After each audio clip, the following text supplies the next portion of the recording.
Bismillah, walhamdulillah, wassalatu wassalamu ala rasulillah wa ala alihi wa sahbihi wa mawalah.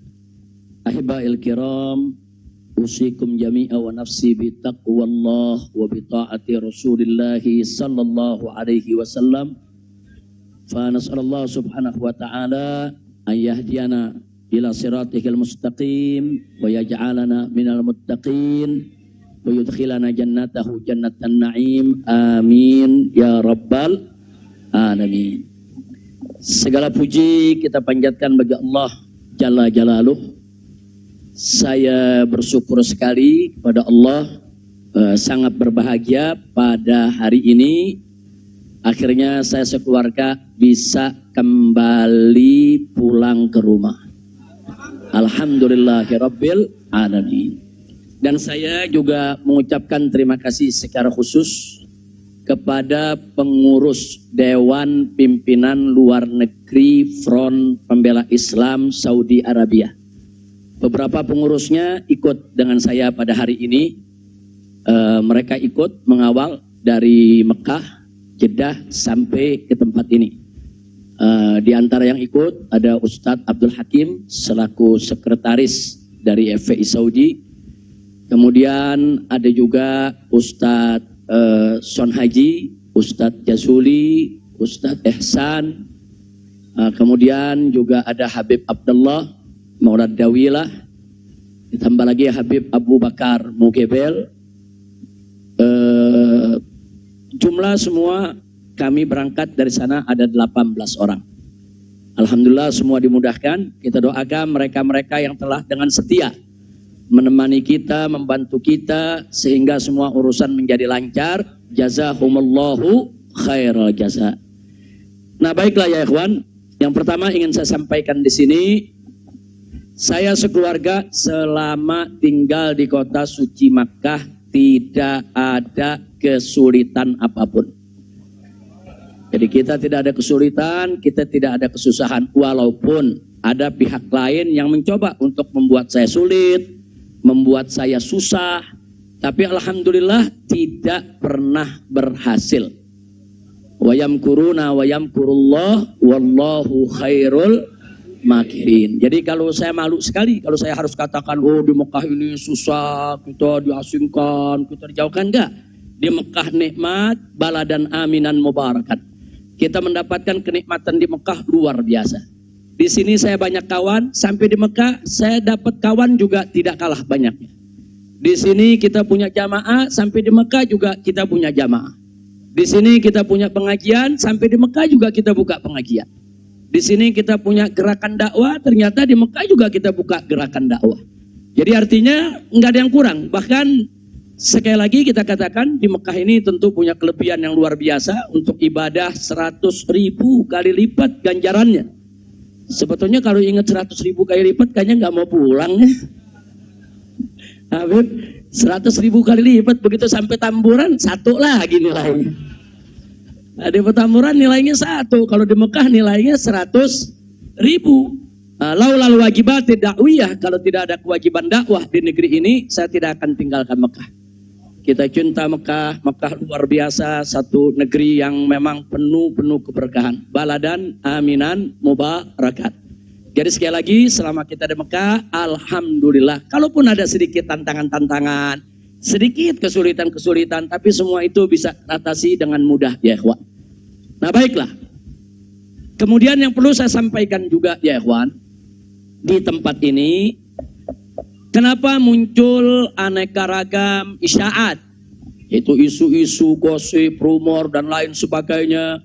Katanya saya mau ditangkap lah, mau dideportasi lah, kemudian juga overstay lah dan seterusnya. Jadi yang ingin saya sampaikan di sini, ya saya memang overstay pada awalnya.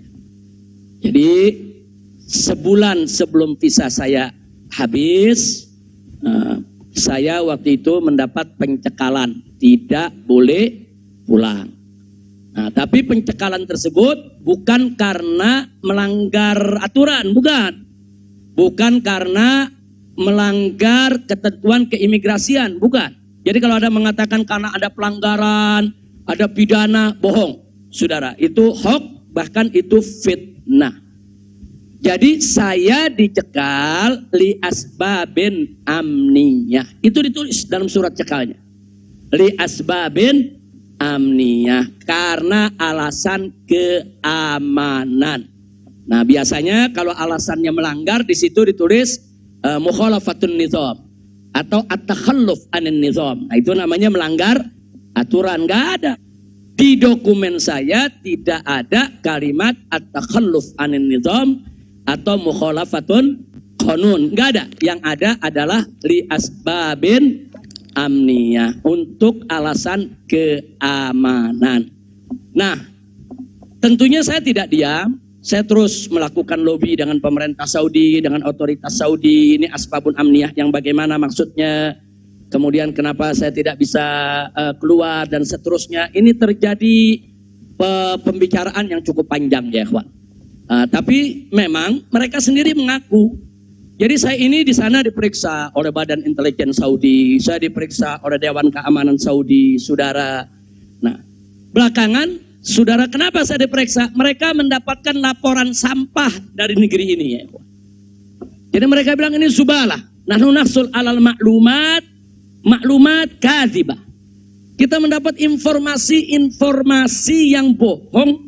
Bahkan mereka bilang zubalah itu sampah ya ikhwan. Informasi sampah tentang Anda. Jadi katanya saya ini buronan, melarikan diri, ada persoalan hukum yang saya hadapi. Saya ini katanya red notice.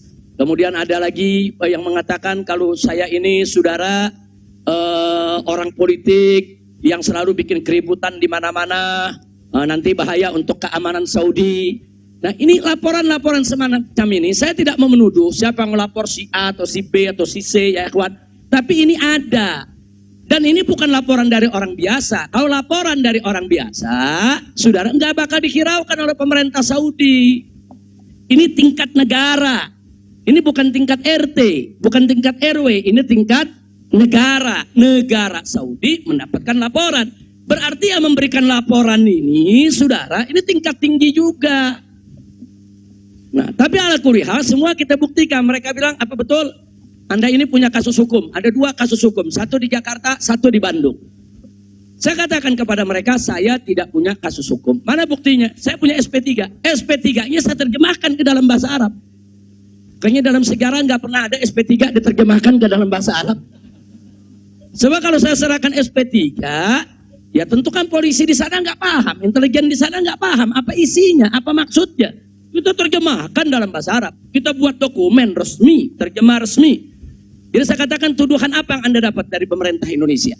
Oh, Anda ini melarikan diri dari Jakarta karena ada kasus hukum. Saya tunjukkan, ini SP3. Silakan Anda baca. Begitu mereka baca, mereka kaget. Loh, ini kan hukum sudah selesai. Kenapa kok masih dilaporkan Anda tetap bersalah? Jadi pemerintah Saudi sendiri yang menilai ya. Nah kemudian yang kedua, waktu kasus Bandung, saya bilang juga udah gak ada perkara. Punya SP3, saya terjemahin lagi SP3-nya. Saudara. Nah terakhir mereka bilang, katanya Anda ini dikejar-kejar badan intelijen dari negara Anda. Saya bilang enggak, saya enggak punya persoalan dengan badan intelijen. Oh, tapi ini ada laporannya. Anda bisa buktikan kalau Anda tidak punya permasalahan dengan badan intelijen Indonesia? Punya. Loh, apa buktinya? Saya punya dokumen. Perjanjian antara saya dengan Badan Intelijen Negara Indonesia, saya terjemahkan lagi dalam bahasa Arab. Resmi di situ, saudara. Dan dokumen ini kan belum saya buka ke masyarakat ya ikhwan. Saya pikir nggak ada perlunya saya buka ya ikhwan, kecuali kalau darurat saya tunjukkan. Mereka kaget loh. Anda punya perjanjian begini bagus dengan negara, Anda tidak punya masalah. Kok dilaporkan macam-macam?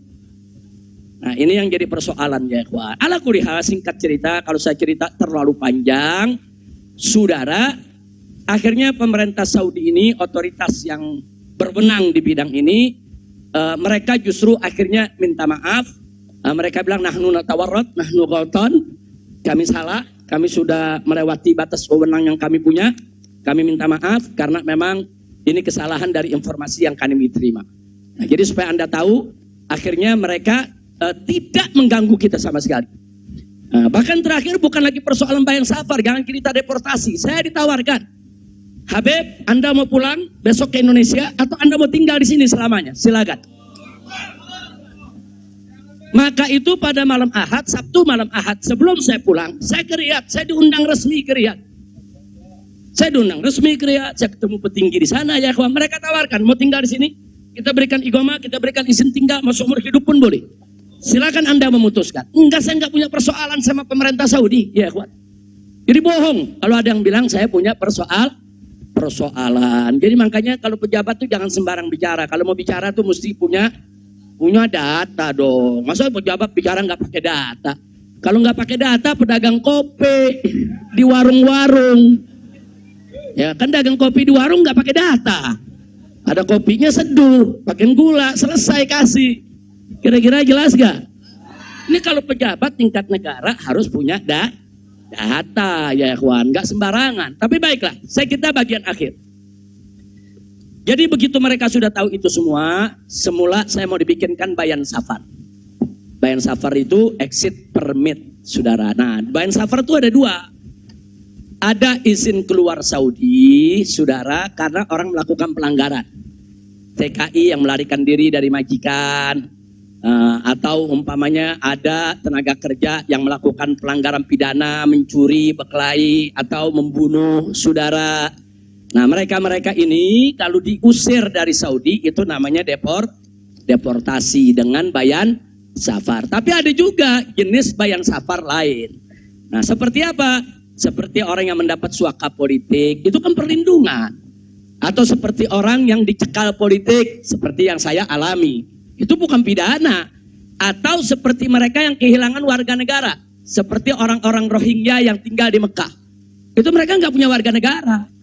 Saudara, tapi kalau suatu ketika mereka mau pulang ke negerinya, diberikan bayan safar kalau mereka mau pulang. Nah, kalau mereka nggak mau pulang, mereka dijamin silakan tinggal di Saudi Arabia. Nah, jadi ini namanya bayan safar. Tapi ternyata terakhir karena mereka menyadari saya tidak bersalah, ini yang menariknya. Mereka sendiri yang mengatakan, ya Syekh, Anda tidak layak untuk dapat bayan safar. Karena kalau Anda dapat bayan safar, nanti catatan overstay-nya itu nggak hilang. Nah, jadi dalam dokumen keimigrasian kan ada overstay, itu nggak hilang. Nah, walaupun Anda tidak dicegah, tapi catatan itu kan jadi buruk. Anda nggak pantas untuk mendapat catatan buruk karena Anda tidak bersalah. Jadi saya tanya, lalu apa mau diberikan? Jadi dibatalkan itu bayan safar. Lalu apa mau diberikan? Kami perpanjang visa Anda. Jadi selama 2 tahun lebih, 3 tahun setengah itu ya kawan, seolah-olah saya punya visa umurnya 3 tahun setengah.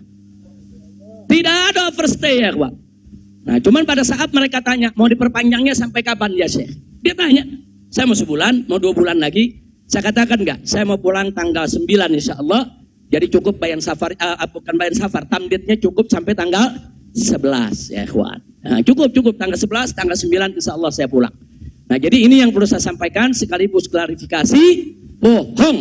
Kalau ada mengatakan saya melanggar aturan di sana, saya dicari, saya mau dipenjara, bohong. Nah, dan saya sesalkan kalau kalimat-kalimat semacam itu keluar dari mulut pejabat ya kawan. Kira-kira jelas tidak? Paham semua? Baik. Nah, ternyata upaya mereka menggagalkan saya pulang, saudara, nggak berhenti sampai di situ.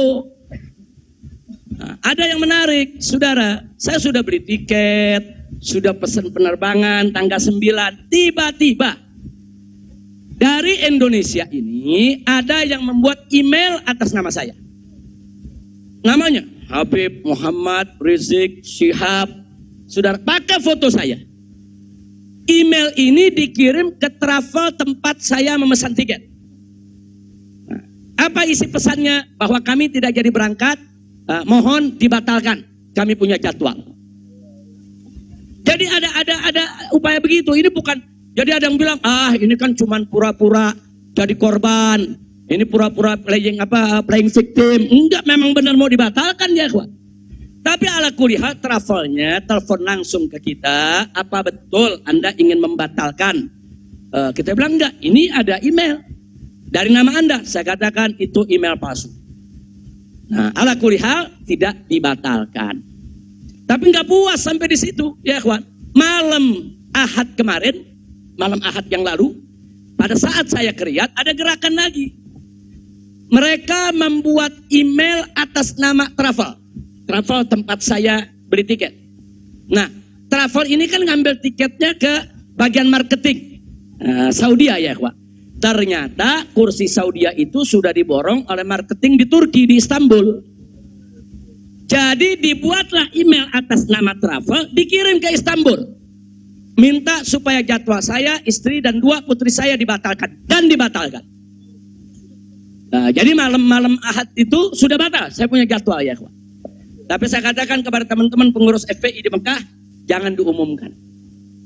Diam, kalau diumumkan ini nanti, kalau ini diumumkan ya ikhwan, padahal kita kan masih punya peluang untuk melawan itu. Kita masih punya peluang untuk memperbaharui. Kita masih punya peluang untuk beli tiket lain. Maka itu kita diam, tidak kita umumkan.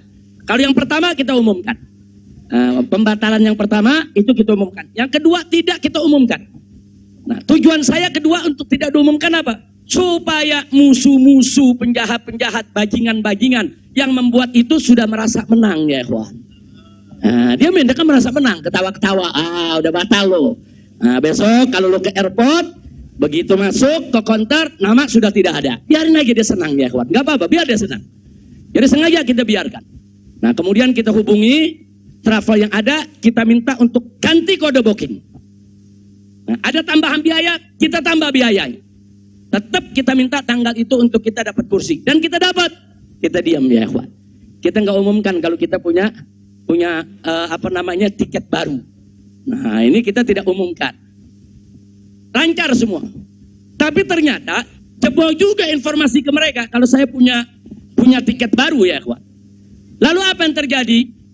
Pesawat berangkat jam 7. Dari jam 11 siang saya sudah kirim orang untuk check-in. Jam 2 kita sudah full semua, kita sudah dapat check-in. Barang sudah masuk.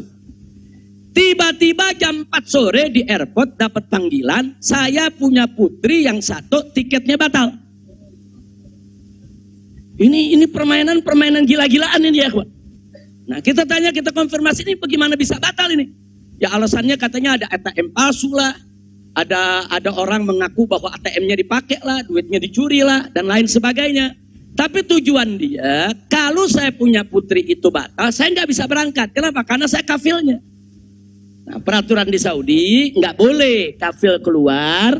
Saya ini kafilnya kalau anaknya tidak keluar. Kalau anak istri keluar, saya tidak keluar masih boleh. Tapi kalau saya keluar, sementara anak istri tidak keluar, nggak boleh. Itu peraturan di Saudi.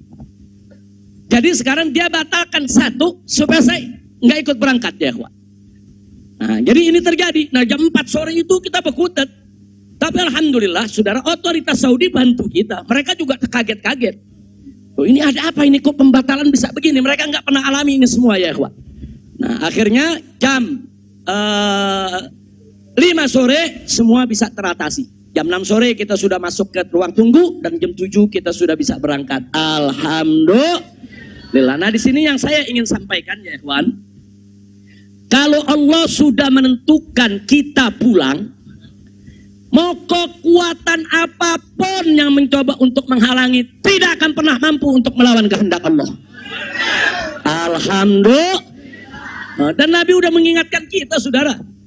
Sudah mengingatkan kita dari jauh-jauh hari, hatta manusia dan jin ini bersatu untuk memberikan manfaat kepada engkau, tidak akan pernah bisa kecuali manfaat yang sudah ditetapkan oleh Allah. Begitu juga saudara, manusia dan jin rame-rame bersatu untuk mencelakakanmu. Saudara, tidak akan pernah kamu bisa celaka kecuali sesuatu yang sudah ditetapkan oleh Allah. Maka itu saya mengajak semua di sini belajar dari ini semua. Saudara, dekatkan diri kepada Allah, tingkatkan tawakal kita, jangan takut dengan orang-orang yang ingin berbuat jahat kepada kita semua. Enggak usah khawatir. Wa yamkuruna wa yamkurullah wallahu khairul. Makin tancapkan dalam diri kita la haula wala quwwata illa billahil aliyil azim. Tancapkan itu ya kawan. Jangan pernah takut. Nah, buktinya akhirnya kita bisa pulang. Alhamdulillah. Hada min fadli rabbi liyabluwani ashkur am akfur ya kawan. Dan memang kemarin itu pada saat saya ke imigrasi Saudi, mereka juga bingung. Karena ini bukan urusan imigrasi, tapi ini otoritas keamanan nasional Saudi. Mereka bilang nggak pernah ada orang pakai bisa ziarah orang asing, bisa hidup 3,5 tahun di Saudi tanpa denda, tanpa blacklist. Nah, ini semua karunia dari Allah. Jadi tidak benar kalau kita di sana kesulitan, kesusahan, enggak. Kita di sana senang, kita di sana bahagia, bahkan sedih sekali kita tinggalkan Mekah kalau tidak ada kewajiban dakwah di sini. Sekali lagi saya katakan, saya tidak ingin meninggalkan Mekah. Di Mekah semua Allah ganti, lebih indah yang Allah ganti ya kawan. Saya di sana rezeki mengalir terus, makan, minum semua serba berkecukupan, dikit Allah tidak kurangi. Bahkan apa yang kita dapatkan di sana jauh lebih nikmat, lebih berkah ketimbang sebelum saya ke kota suci Makkah. Jadi sekali lagi, alhamdulillah, kalau kita berjuang di jalan Allah, percayalah Allah tidak akan pernah meninggalkan kita. Enggak, Allah enggak bakal tinggalin kita ya kawan. Dimanapun kita berada, Allah enggak bakal tinggalkan kita. Kalau kita berjuang untuk Allah, intan surullah yang surkum. Jika kamu ya ayyuhalladzina amanu, hai orang-orang yang beriman, intan surullah, jika kamu memenangkan Allah, membela Allah, berjuang untuk Allah, yang surkum, niscaya pasti Allah akan memenangkan kamu sekalian. Jadi jangan takut. Allah dengan caranya Allah punya kemauan ya kawan. Allah akan selamatkan kita, Allah akan lindungi kita, Allah akan beri keberkahan kepada kita. Dan selama di Mekah, alhamdulillah, saya juga sudah menyelesaikan yaitu disertasi doktor saya sebanyak 1000 halaman ya kawan, dalam bahasa Arab. Alhamdulillah semua berkah. Dan saya punya putri juga yang tinggal di Mekah, akhirnya punya kesempatan menghafal Al-Quran. Akhirnya mereka sudah lebih dari 10 juz hafal Al-Quran. Ini semua yang di sini kita nggak dapat, di Mekah kita dapat. Alhamdulillah, setiap tahun kita bisa melaksanakan ibadah haji, setiap minggu kita bisa melaksanakan ibadah umroh, kita bisa itikaf di masjid bebas. Saya bisa ke Madinah, ke Jeddah, ke Taif, ziarah kemana-mana tempat, tidak pernah dilarang oleh otoritas Saudi. Jadi sekali lagi saya tandaskan, kalau ada mengatakan di sana saya nih kriminal, melanggar hukum, berurusan dengan hukum Saudi, bohong. Nah, begitu sekali lagi lewat forum ini saya ingin sampaikan terima kasih kepada pemerintah Saudi. Saya sampaikan terima kasih kepada pemerintah Saudi dan apresiasi yang tinggi, di mana selama keberadaan saya 3,5 tahun di sana, mereka telah memperlakukan saya secara baik.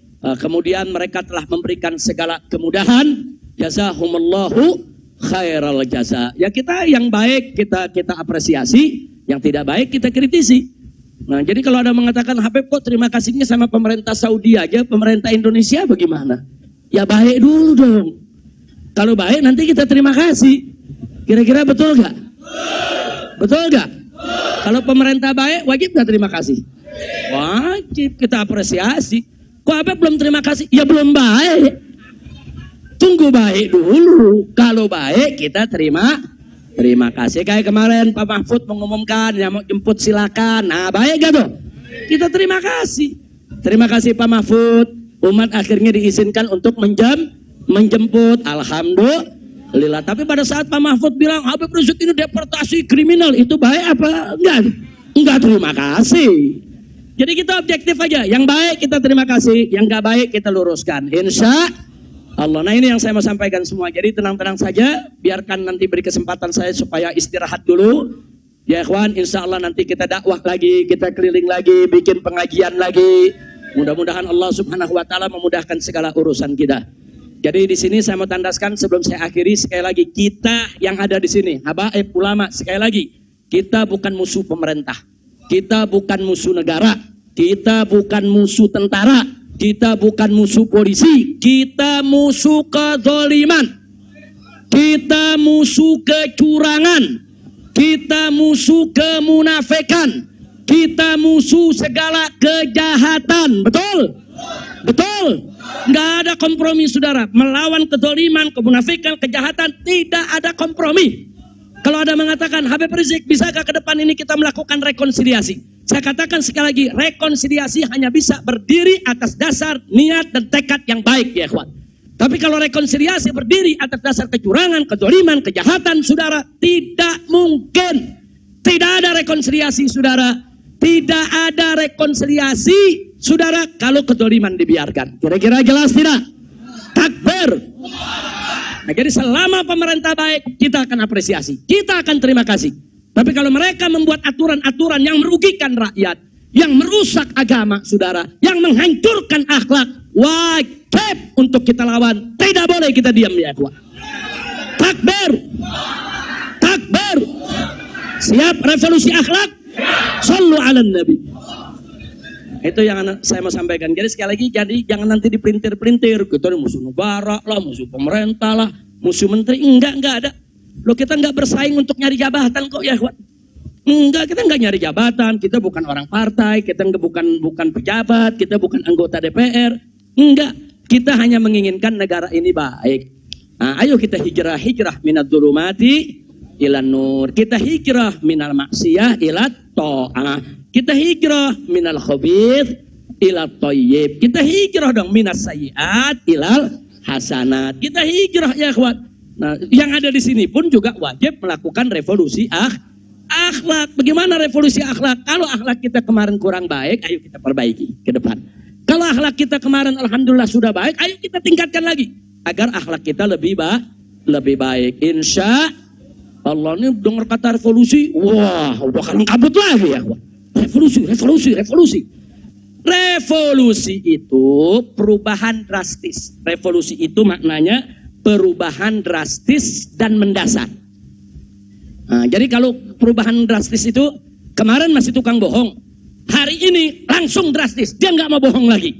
Nah, itu namanya revolusi. Tapi kalau kemarin tukang bohong, sekarang yang ngebohongnya dikurangin dikit-dikit, itu bukan revolusi. Nah, kalau ngebohongnya dikurangin dikit-dikit bukan revolusi. Itu langsung. Kemarin nggak sholat, saudara, mulai hari ini sholat dan seterusnya, itu namanya revolusi. Nah, kemarin suka ngebohong, nah, tahu-tahu sekarang tidak mau ngebohong lagi, itu revolusi. Kira-kira jelas gak? Jadi revolusi itu perubahan drastis dan mendasar. Jadi jangan pikir revolusi itu pakai senjata, bunuh-bunuhan, potong-potongan. Siapa yang bilang begitu, ya ikhwan? Nah, lalu kenapa dipilih kata revolusi akhlak? Kenapa bukan revolusi moral, revolusi budi pekerti, revolusi mental? Saudara, karena kata akhlak itulah yang dipakai oleh Nabi kita Muhammad Sallallahu Alaihi Wasallam. Nggak ada kata yang lebih baik kita pilih kecuali kata yang digunakan oleh Nabi Muhammad Sallallahu Alaihi Wasallam. Kalau kita mau tahu siapa itu bapak revolusi akhlak di dunia, ya Nabi kita. Nabi kita itu pejuang revolusi akhlak. Nabi kita itu pahlawan revolusi akhlak. Nabi kita itu saudara yang meletakkan dasar-dasar revolusi akhlak. Sebagaimana Nabi sabdakan dalam hadisnya, innama bu'itsu liutammima makarimal akhlak. Nah, jadi karena Nabi yang menggunakan kata akhlak, ya kita lebih suka pakai istilah akhlak. Kenapa nggak pakai mental? Karena kata mental dipakai sama Karl Marx. Ya, Karl Marx yang pakai, gembongnya komunis, makanya saya nggak mau pakai, ya kawan. Kecuali kalau Nabi pakai kata mental, ya saya pakai mental. Kalau Nabi pakai kata budi pekerti, saya pakai budi pekerti. Nabi pakai kata apa? Akhlak. Berarti kita perlu pakai kata apa? Siapa suri tauladan kita? Siapa contoh kita? Sallu ala nabi. Allahumma salli wa sallim alaihi. Kira-kira jelas gak? Paham semua? Alhamdulillah. Saya pikir itu yang bisa saya sampaikan. Terima kasih banyak. Jangan semua diborong di sini. Nah, kan kita masih mau ceramah di mana-mana, insya. Oh, Bandung udah main pesen aja, Beb, di Bandung, Beb. Nah, insya Allah nanti kita ke Bandung, kita ke Madura, kita ke Lombok, kita ke Aceh, kita ke Pontianak. Kita akan keliling semua untuk terus melanjutkan dakwah. Ustadz Maher, Medan, sallu ala nabi. Alhamdulillah ada Ustadz Maher di belakang. Ustadz Maher mestinya duduk di depan, Ustadz. Ta'al. Lampung, insya Allah. Palembang, insya Allah. Nah, ini Habib Hamid bilang jangan jauh-jauh dulu, Pondok Rangon, Jakarta. Al-Jiran Ahad katanya. Khair, insya Allah kita lihat, mudah-mudahan saya sehat walafiat. Dan tadi saya minta maaf, ada sempat kecapean kita. Akhirnya saya turun, saya nggak bisa lagi berdiri. Sempat tidur 10 menit itu di bawah, nggak kuat karena dehidrasi. Itu terlalu haus, terlalu capek, ya kawan. Tapi alhamdulillah setelah 10-15 menit kita bisa berdiri lagi. Alhamdulillah. Nah, itu saja yang bisa saya sampaikan. Jazakumullah khairal jaza. Hanif bawain ke situ. Maulana siwatnya. Bacanya pakai kami Rabbi. Tapi jangan diulang-ulang. Langsung aja baca 4. Allah Allah Allah Allah malana